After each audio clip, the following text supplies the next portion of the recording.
अस्सलामुअलैकुम। सबसे पहले एमडीटी स्कॉलर एकेडमी में हार्दिक का सलाम। अच्छा, जो हमारा पिछला सेशन था लेक्चर 4.1 का जो पार्ट ए था, इसमें हमने बड़ी डिटेल से हमने जो S T M C standard C618 standard है, इसको बड़ी एक्सप्लेन किया था हमने। इसका स्कोप क्या है, दूसरा इसकी केमिकल कंपोजिशन और फिजिकल प्रॉपर्टी वगैरह जो हमने इनकी स्टडी करवाए थे, इनके जो 3 क्लासिफिकेशन हमने डिस्कस की थी। इसमें मैंने जिक्र किया था उस टाइम भी कि आज हम इसी को एक्सप्लोर कर देंगे। और जो इनका दूसरा पार्ट होगा, बी पार्ट होगा, इसमें हम जो हम एज अ पार्शल रिप्लेसमेंट करवाते हैं फ्लाई ऐश सीमेंट की फ्लाई ऐश से, तो इनका स्ट्रेंथ के ऊपर जो ड्यूरेबिलिटी है या दूसरा सल्फेट रेजिस्टेंस के ऊपर इनका कितना इम्पैक्ट है, उसी को डिस्कस करेंगे। तो आज का जो हमारा टॉपिक ऑफ डिस्कशन होगा वो इसी बेस के ऊपर होगा। आइए चलते हैं, उसी को थोड़ा एक्सप्लोर कर लेते हैं। अच्छा, जैसे कि मैंने पहले बता दिया कि आज का जो हमारा टॉपिक ऑफ डिस्कशन है वो बेसिकली हम पार्शियल रिप्लेसमेंट कर लेते हैं सीमेंट की फ्लाई एश से।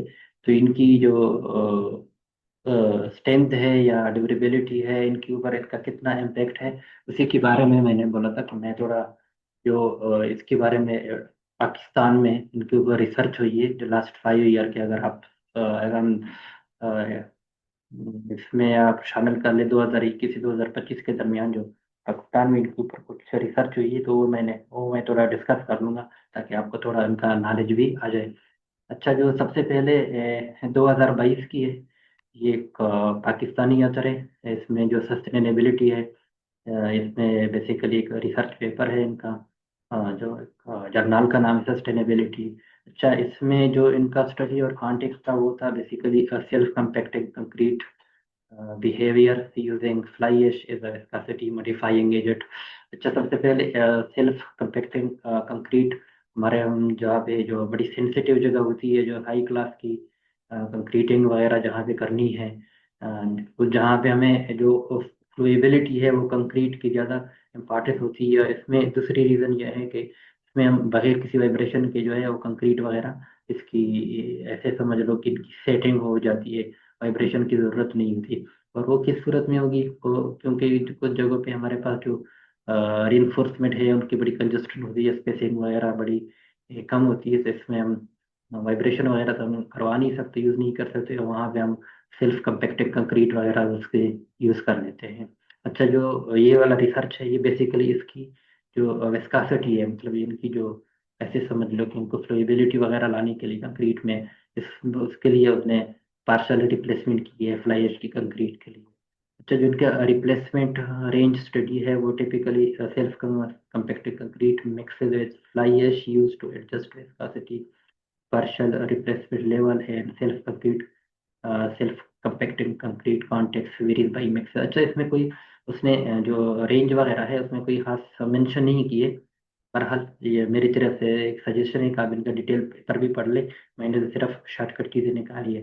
अच्छा, जो इसमें की कंक्लूजन निकाला है उसने वही लिख रहा है कि fly ash can be used effectively in self compacted concrete as a viscosity modifying agent while maintaining और improving fresh properties, that is slum flow and achieving comparable harden property when mixes are optimized। अच्छा, उसने ये conclusion निकाला है कि जो fly ash वगैरह हम सेल्फ कंपैक्टिंग कंक्रीट में हम यूज़ कर लेते हैं, इसमें विस्कोसिटी को भी डिक्रीज कर सकते हैं, मतलब जिनकी ताकि इनकी फ्लोएबिलिटी वगैरह वो ज़्यादा हो। और जो इनकी दूसरी पॉजिटिव प्रॉपर्टीज है कि उसको जो फ्रेश कंक्रीट की प्रॉपर्टीज है उसको भी मेंटेन करना है, ताकि इसमें कोई सेग्रीगेशन या हीटिंग वगैरह का कोई इश्यूज ना हो। अच्छा, इसमें जो है उसने बात की और ऑप्टिमाइज तो commonly used replacement blends for good performance and self compacting concrete are 10 to 15% mixture dependent। अच्छा, जो उसने आखिर में उसने रिकमेंडेशन दिए कि अगर हमने सेल्फ कंपैक्टिंग कंक्रीट के ऑप्टिमाइज करना है ताकि मैक्सिमम इसमें हम जो विस्कोसिटी है उनको डिक्रीज कर ले या फ्लेबिलिटी इसमें ले आए, तो इनके लिए जो उसने जो पार्शली रिप्लेसमेंट की जो रेंज डिफाइन किया वो 10 to 25% में। अगर इसी रेंज में आप पार्शली रिप्लेसमेंट करवा ले तो इसमें काफ़ी बेहतर चीज़ें आ जाती है। अच्छा, जो इसके बाद उसने लिखा है durability improvement, reduce permeability were noted as supportive of better long term performance. इसके साथ साथ इसका जो अब मेन ऑब्जेक्टिव था वो तो था इनकी जो विस्कासिटी उनको कम करनी थी, लेकिन इनके साथ साथ जब हम इसी को पार्शली रिप्लेसमेंट करवा रहे थे, इसमें ड्यूरेबिलिटी इंप्रूवमेंट भी आ जाती है, इसकी परमेबिलिटी वगैरह जो है वो रिड्यूस हो जाती है। जब वो रिड्यूस हो जाती है, जाहिर बात है उसमें जो केमिकल इंट्रोजन होती है या फिर वह साल्ट वगैरह की उनकी कम हो जाती है, तो जाहिर बात है इनका जो लॉन्ग टर्म इम्पैक्ट है वो इसकी ड्यूरेबिलिटी के ऊपर आ जाता है। अच्छा, ये 2022 का था। अच्छा, जो नेक्स्ट हमारे पास पेपर है वो 2023 की है। ये भी पाकिस्तानी अतर है। इसमें जो जर्नल है, उसमें पाकिस्तान जर्नल ऑफ जियोलॉजी, उसमें उसने ये एक रिसर्च पेपर है, उस वहाँ से हमने लिया है। अच्छा, जो इनका स्टडी और कॉन्टेक्स्ट था होता है review plus experimental research and partial replacement of cement fly ash, Pakistan context. अच्छा, उसने भी यही रिसर्च बेस के लिए किया है। हम स्टडी का उसने किया है कि पार्शियल अगर हम रिप्लेसमेंट करवा दें फ्लाई ऐश की, जो पाकिस्तान का एनवायरनमेंट है, इनके ऊपर इनका कितना इम्पेक्ट है। अच्छा, जो उसने रिप्लेसमेंट रेंज स्टडी उसने किया, experiment and review often focus on 15 to 30% replacement. उसने मेंशन किया हुआ है कि जो उसने रिसर्च वगैरह की है वो 15 to 30% रिप्लेसमेंट की है फ्लाई ऐश की, सीमेंट की फ्लाई ऐश से। जो उसने की कंक्लूजन में उसने चीजें लिखी, वो कह रहा है 15% replacement produce the highest compressive strength in the tested mixes reported as the optimum in that study, and generally 15 and 30% replacement improved workability, reduced heat of hydration, and enhanced resistance to sulfate ingress and chloride penetration, that is improved availability matrices। अच्छा, उसने जो लिखा हुआ है कि 15% अगर हम replacement बना रहा है तो ये बिल्कुल एक ऑप्टिमम वैल्यू है। किस बेस पे? स्ट्रेंथ के अगर हम बेसिस पे हम देखें, इसमें हमें मैक्सिमम जो स्ट्रेंथ वगैरह आ जाती है, जिस तरह हम बाकी जो नॉर्मल कंक्रीट वगैरह में आ जाती है। इसके अलावा जो उसने मेंशन की है कि जनरली 15-30% रिप्लेसमेंट अगर हम 15% से ज़्यादा कर ले, मतलब 30%, तो वो कह रहे हैं कि इसमें वर्केबिलिटी वगैरह जो है उसमें काफ़ी इंप्रूवमेंट आ जाता है। हीट ऑफ हाइड्रेशन कम हो जाता है, जो सल्फेट रेजिस्टेंस है वो बढ़ जाता है क्लोराइड क्लोराइड पेनिट्रेशन के लिए। तो ये अगर हम 15 तक जो है बेसिकली वो स्ट्रेंथ जो है इम्प्रूवमेंट आ जाती है। अगर 15 से हम थोड़ा और बढ़ा दें 30 तक, तो उसमें ड्यूरेबिलिटी आ जाती है इसमें। तो उसने ये कंक्लूजन वगैरह निकाला है। और इनके लिए अगर आप डिटेल वगैरह अगर आप इनकी स्टडी करना चाहें तो इसमें ये लिंक वगैरह मैंने दिया हुआ है। अच्छा, जो हमारे पास तीसरा है वो यूटी टेक्सला का जो टेक्निकल जर्नल है, वहाँ से उसने हमने कुछ रिसर्च की है, पाकिस्तानी अतर की उसने किया है। तो जो इनका study context of experimental investigation of compressive strength and bond strength between steel and concrete fly ash cement replacement, उसने भी वही तकरीबन पार्शियल रिप्लेसमेंट करवाई है उसने। जो कंक्रीट के ऊपर हमने की जो मैकेनिकल प्रॉपर्टी वगैरह उनको स्टडी किया है। अच्छा, जो इनका रिप्लेसमेंट रेंज स्टडी है वो 0 to 13% है, मतलब उसने 0 से स्टार्ट किया, 5% के डिफरेंसेस थे उसने वो सारे उसमें रेंज वगैरह इवन अच्छी रेंज उसने उसमें के ऊपर उसने एक्सपेरिमेंट करवाया है। अच्छा, जो इनकी की कंक्लूजन है उसमें ये है कि partial replacement up to 20-30% can still provide acceptable 28 days compressive strength when properly mixed or curing as ensure।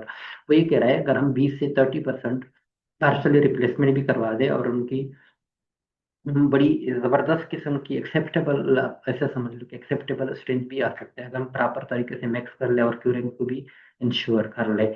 जो नेक्स्ट वो कहता है कि improvements in the long term bond strength were observed in some fly ash mixes. इसके अलावा कह रहा है जो इसमें जो लॉन्ग टर्म में इनकी जो इम्प्रूवमेंट वगैरह आ जाती है बाउंड स्ट्रेंथ में, वो भी उसमें एक उसने ऑब्जर्व की है। Early age strength reduction was noted as replacement increase. अच्छा, फर्दर वो कह रहा है कि अगर हम फर्दर इसकी जो परसेंटेज है रिप्लेसमेंट की सीमेंट की वेस्ट फ्लाइट से अगर हम ज्यादा कर रहे हैं, तो वो कह रहे हैं इनका जो अर्ली स्ट्रेंथ है कंक्रीट की, इनके ऊपर थोड़ा इम्पेक्ट आ जाता है, वो कम आ जाता है। तो so designer should consider strength development profile and curing.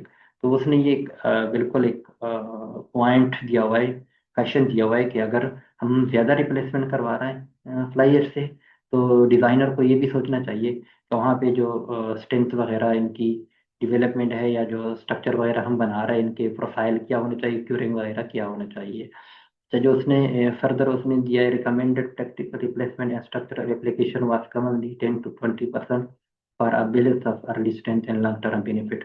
अच्छा, जो उसने आखिर में उसने एक रिकमेंडेशन दी है, अगर हम 10 to 20% हम रिप्लेसमेंट करवा दें तो इसमें स्ट्रेंथ भी आ जाता है, और दूसरा लॉन्ग टर्म इनकी ड्यूरेबिलिटी भी ज़बरदस्त आ जाती है। और उसका जो रेफरेंस है वो टेक्निकल जर्नल यूटी टेक वाला का, इसमें आप स्टडी करवा सकते हैं इनका डिटेल से। अच्छा, जो चौथा है वो है तरकोल फ्लाई स्टडी। इसमें जो IJEM इंटरनेशनल पब्लिकेशन जर्नल है, वहाँ से हमने लिया है पेपर वगैरह, पाकिस्तानी अतर का है। अच्छा, जो इनकी रिसर्च की जो पॉजिटिव पॉइंट है वो ये है कि ये जो तर एरिया में से इनका जो गढ़ डिस्ट्रिक्ट है, इसमें कोयला वगैरह है, ये उसी के ऊपर उसने स्टडी करवाई है। अच्छा, जो इनका study context evolution of locally source Thar coal fly ash effect on concrete mechanical properties. जो तर वगैरह इसमें कोयला वगैरह है, उसका जो फ्लाई ऐश वगैरह है उसी के ऊपर उसने स्टडी करवाई है। अच्छा, जो रिप्लेसमेंट रेंज है वो typically lab mixes with 5 to 30% replacement, 5 to 30% किया है, और इसमें जो फ्लाई ऐश यूज किया है वो लोकली पाकिस्तानी मेड है, जो तर के कोयले है वहां से उसने बनाए। अच्छा, जो उसने कंक्लूजन पेश की वो ये है कि Thar coal fly ash show potential as partial replacement, क्या है उसमें बिल्कुल पोटेंशियल है जो हम पार्शियल रिप्लेसमेंट करवा सकते हैं। Certain replacement level often 10 to 20% produce comparable compressive and tensile stress eight 28 days. उसने भी उसने जो कंक्लूजन दिया कि 10 to 20% अगर हम रिप्लेसमेंट करवा दे तो हमारे पास काफ़ी अच्छी कंप्रेसिव स्ट्रेंथ और टेंसाइल स्ट्रेंथ वगैरह हम अचीव कर सकते हैं। The study highlight the need to characterize local ash. अच्छा, उसने ये भी थोड़ा एम्फेसाइज किया हुआ है कि जो हमारे पास लोकल तर का फ्लाई ऐश है, उसको करेक्टराइज करना चाहिए, जो के ऊपर टेस्ट होना चाहिए, जो कैल्शियम ऑक्साइड इनकी परसेंटेज कितना है, लास्ट इग्निशन की इनकी वैल्यू क्या है, फाइनेंस वैल्यू कितना है, because performance varies with ash chemistry. क्योंकि ये जो बता रहा है कि जो तीन चीज़ें हमने पहले भी बता दी थी कि calcium oxide, Larsen, ignition, final जो है, ये बड़ी इनके ऊपर बड़ी इम्पेक्ट होती है। तो करें इनके ऊपर बड़ी जो मैकेनिकल प्रॉपर्टी उसी पे डिपेंड कर लेता है, और उनके लिए इनके टेस्ट होना चाहिए कि ये कौन से कैटेगरी में आ जाता है, एफ में आता है या सी में आ जाता है। फर्दर वो कह रहा है कि हाई कैल्शियम और high Larsen ignition effect strength durability outcome करेगा। हमारे पास हाई कैल्शियम है में हाई लासन इग्निशन है, तो ड्यूरेबिलिटी के ऊपर और स्ट्रेंथ के ऊपर इनका बड़ा इम्पेक्ट होगा। Sulphate resistant conclusion depend on ash chemistry. अच्छा, वो कह रहा है जो सल्फेट रेजिस्टेंट है वो इनको भी केमिस्ट्री के ऊपर उनका डिपेंड कर लेते हैं। जो फ्लाई ऐश हम यूज़ कर रहे हैं कि वो इसका नेचर केमिकल कंपोजिशन क्या है, इसमें कैल्शियम हाई है, अगर कैल्शियम हाई है तो इनका सल्फेट के ऊपर जो बिहेवियर के ऊपर इनका इम्पेक्ट क्या होगा। तो आखिर में उसने ये बोला कि इनकी जो केमिकल कंपोजिशन है उनकी टेस्ट बड़ी ज़रूरी है, जो हम लोकल तर का कोयला वगैरह हम यूज़ करते हैं एज अ पार्शियल रिप्लेसमेंट। अच्छा, जो आखिरी हमारा पास रिसर्च पेपर है वो कैपिटल यूनिवर्सिटी इस्लामाबाद की है, कोई इंटरनेशनल कॉन्फ्रेंस है उसकी रिसर्च पेपर हमने लिए। जो इनका स्टडी कॉन्टेक्स्ट था वो था self compacted concrete using a combination of fly ash and wheat straw ash. अच्छा, इसमें जो एक और चीज़ भी ऐड की है, एक तो उसने सेल्फ कॉम्पैक्टेड कंक्रीट के ऊपर उसने यूज़ किया है फ्लाई ऐश को, और इनके साथ साथ व्हीट स्ट्रा, जो हमारे पास भूसा आ जाता है ना गंदम वगैरह की, जो रॉ मटेरियल है, उन गंदम के जो भूसा है उनको जला के वो भी इनके साथ मिक्स किया हुआ है। अच्छा, जो इनका रिप्लेसमेंट रेंज है वो 5, 10, 15, 17 एंड 20। अच्छा, उसमें मेंशन नहीं किया है, लेकिन जहाँ तक मुझे नज़र आ रहा है जो आखिरी तो है 17 and 20%, उसमें उसने कंबाइन किया हुआ है फ्लाई ऐश और जो व्हीट स्टार का ऐश, इन दोनों को कंबाइन किया हुआ है। अब इनकी परसेंटेज कितना रखा हुआ है वो आप इसकी डिटेल पेपर में आप इनके वहाँ पे आप स्टडी करवा सकते हैं। अच्छा, जो उसने कंक्लूजन दिया है वो ये है कि optimal performance observe near 17% fly ash with certain organic ash blend mixes with 17% fly ash meat or approach conventional concrete compressive strength at 28 days and improve fresh flow self compacting concrete. अच्छा, उसने जो लिखा हुआ है कि अगर 17% fly ऐश वगैरह को हम रिप्लेसमेंट करवा दे, और उसमें उन्होंने सिर्फ फ्लाई एश के साथ वीट स्टॉक को भी मिला दिया, तो कह रहे हैं 17% पे हम जो कन्वेंशनल कंक्रीट वगैरह उनकी स्टे थे 28 डेज पे, और जो फ्रेश उनकी ऐसे समझ लो को फ्लोएबिलिटी है सेल्फ कंपैक्टिंग कंक्रीट की, वो हम अचीव करवा सकते हैं। फर्दर उसने ये बोला है कि durability trends reduce permeability improve long term matrix identification वर रिपोर्टेड। उसने ये भी बोला है कि जो ड्यूरेबिलिटी के ऊपर उनका पॉजिटिव इम्पैक्ट, मतलब परमेबिलिटी कम कर लेते हैं, लॉन्ग टर्म जो उनकी कंपेक्शन है वो बेहतर हो जाती है। अच्छा, जो अतर ने आखिर में उसने रिकमेंड किया है, अतर रिकमेंडेड ऑप्टिमाइज मॉडरेट रिप्लेसमेंट, मतलब for sustainable workable self compacting concrete in Pakistani condition. अच्छा, आखिर में जो उसने एक रिकमेंडेशन दिया है कि अगर हम 10 to 15% रिप्लेसमेंट करवा दें, अगर हमें सेल्फ कंपैक्टिंग कंक्रीट है, इसकी फ्लेक्सिबिलिटी चाहिए जो पाकिस्तानी इन्वायरमेंटल के मुताबिक है, तो इनके लिए सबसे बेहतर परसेंटेज रिप्लेसमेंट है वो है 15 to 20% पार्शल रिप्लेसमेंट है। अच्छा, फर्दर उसने ये एक्सप्लेन किया है कि sulphate resistance was not the central test but the densified matrix and reduced permeability were argued to support better sulfate resistance in practice. Other recommended project specific sulfate testing for aggressive exposure। अच्छा, उसने ये बोला है कि जो sulphate resistance था ये basic हम इनका ऑब्जेक्टिव नहीं था, लेकिन अगर हम इसी पार्शियल रिप्लेसमेंट करवा दे 17% या 15 to 20%, तो इसमें जो इनकी ड्यूरेबिलिटी पर प्रॉपर्टीज है वो काफ़ी बेहतर हो जाती है, इम्परमेबिलिटी जो है वो बढ़ जाती है इनकी। तो अतर ने ये भी रिकमेंड किया हुआ है कि इनमें सल्फेट रेजिस्टेंस है वो अल्टीमेटली इनके ऊपर बड़ा असर पड़ता है। लेकिन उसने साथ साथ ये भी रिकमेंड किया है कि जो हमारे पास एग्रेसिव एनवायरनमेंट है जहाँ पे हमें डिफरेंट केमिकल साल्ट या इनका खतरा होता है, तो वहाँ पे हमें इनके ऊपर टेस्ट होना चाहिए कि इसके अंदर की जो केमिकल कंपोजिशन क्या है, क्या वो एनवायरनमेंट के लिए सूटेबल है या नहीं है। तो ये उसने कंक्लूजन वगैरह दिया है। अच्छा, ये कुछ स्टडी है जो हमने पांचों को स्टडी किया रिसर्च का, उसने क्रॉस स्टडी उसका कंक्लूजन निकाला है 2022 से अगर 2025 के दरमियान जो पाकिस्तानी इन्वायरमेंटल के हिसाब से रिसर्च हुआ है। वो ये कह रहा है कि 10 to 20% is repeatedly perform is the optimal practical replacement range in Pakistan. Experimental work to measures to maintain acceptable early strength while maintaining durability benefit। अच्छा, उसने ये किया हुआ है कि जो हमारे पास 10 to 20% है वो बेसिकली एक सेफ ऐसे सेफ रिप्लेसमेंट है, इसमें हमें स्ट्रेंथ भी आ जाता है, ड्यूरेबिलिटी भी आ जाता है इसमें जो पाकिस्तानी इन्वायरमेंट है। अच्छा, फर्दर उसने ये लिखा है कि 15 to 20% अपीयर आसान is optimum for compressive strength and local mixture.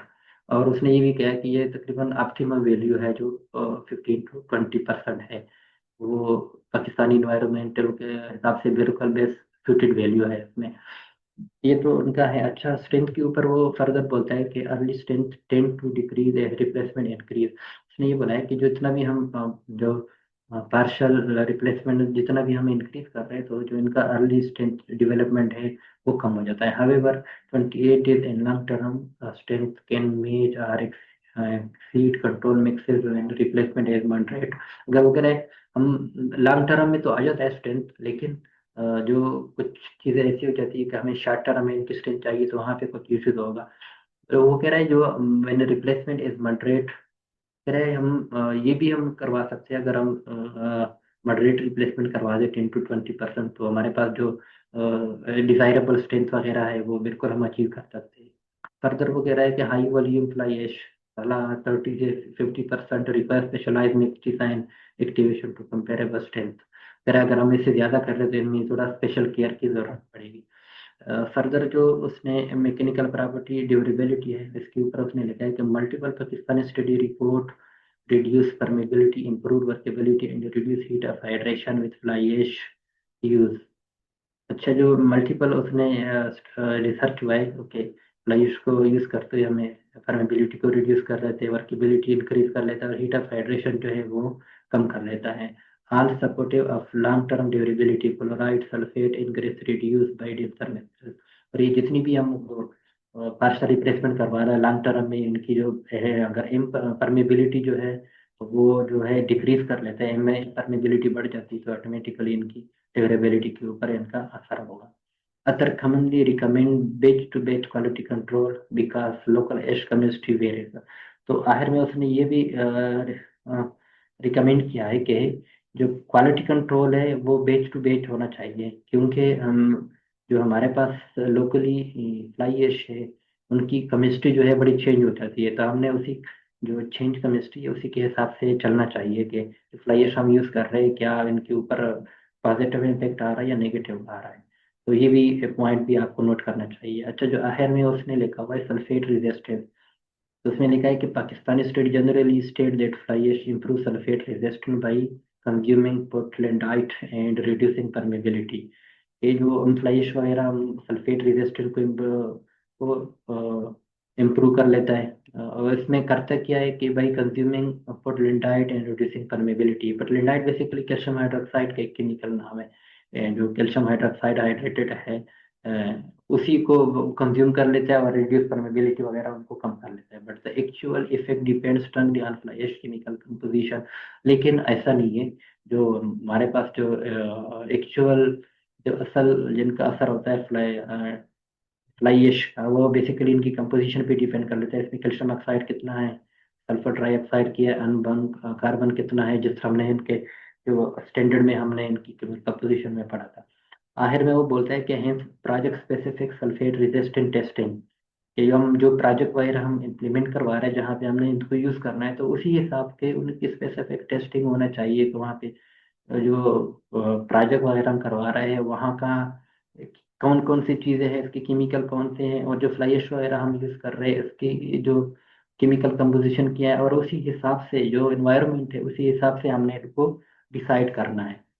और उसमें उसने आखिर में ये रिकमेंड किया है कि before using fly ash and sulphate expose member, के जो भी यहाँ पे अगर आपने सल्फेट रेजिस्टेंट के लिए जो फ्लाई ऐश वगैरह यूज़ करना है इन सबसे पहले आपने इनकी केमिकल कंपोजिशन को ज़रूर स्टडी कर लिया, और जहाँ पे जो प्रोजेक्ट का एनवायरनमेंट है उनको भी ज़रूर आपको स्टडी करवा दे चाहिए। तो हमारे पास अ, बिल्कुल आखिर में तकरीबन हमने टोटल 5 है जो रिसर्च पेपर थे, इसमें हमने शार्ट समरी और कॉन्टेक्स्ट जो उनका पार्शियल रिप्लेसमेंट परसेंटेज था वो आपके साथ शेयर किया। अब जो मेरा प्रपोजल है वो ये है कि अगर आप डिटेल में इनको पढ़ना चाहें बिल्कुल आप पढ़ सकते हैं, अच्छी बात है, आप खुद भी एक्सप्लोर कर लें। लेकिन जो मेरा मकसद था कि मैं आपके साथ थोड़ा शेयर कर लूँ इनका, जो हमने जिस तरह हमने पहले बोला था कि पार्शियल रिप्लेसमेंट करवा रहे थे स्ट्रेंथ और ड्यूरेबिलिटी के ऊपर इनका इम्पैक्ट, तो मैंने इसके साथ रिलेटेड जो बिल्कुल करंट रिसर्च है, ऐसे समझ लो 2021 2025 के दरमियान, और वो भी पाकिस्तानी असर और पाकिस्तानी इन्वायरमेंट के हिसाब से हुआ है। तो आपके लिए मेरा सजेशन है आप खुद भी स्टडी कर ले। ये सारी मैंने इनकी लिंक वगैरह दिए जो रेफरेंसेस वगैरह जहाँ से मैंने ये चीज़ें ली थी, आप बिल्कुल इनका कंप्लीट पेपर पढ़ सकते हैं। ओके, तो इसके साथ आज का सेशन मैं कंक्लूड कर लेता हूँ।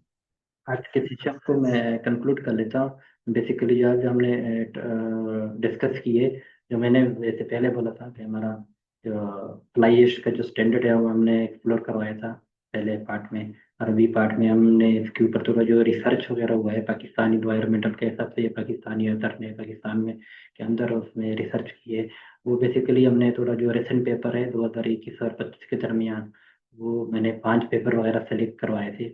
और इसमें मैंने थोड़ा समराइज किया था, डिटेल से तो नहीं किया था कि इसका जो स्टडी कॉन्टेक्स्ट था वो क्या था, ऑब्जेक्टिव क्या थी, और उनका जो परसेंटेज पार्शियल रिप्लेसमेंट रेंज थी, कौन कौन से रेंज पे उसने पार्शियल रिप्लेसमेंट करवाई थी, और जो आखिर में उनका की कंक्लूजन थी, तो उसमें वहाँ से कंक्लूजन वगैरह क्या निकला था कि स्ट्रेंथ के ऊपर इनकी क्या कंक्लूजन थी, ड्यूरेबिलिटी के ऊपर कितना इम्पेक्ट था वगैरह, ऑप्टिमम वैल्यू क्या थी। तो उसको हमने बड़ी डिटेल से डिस्कस किया। और मुझे उम्मीद है आपको समझ भी आया होगा, थोड़ा बहुत आपके इसमें नॉलेज में इजाफा भी हुआ होगा। जो हमने पहले स्टैंडर्ड स्टडी किया, इसके बाद हमने इनके ऊपर जो रिसर्च वगैरह हुआ है तो वो भी मैंने आपके साथ शेयर किया।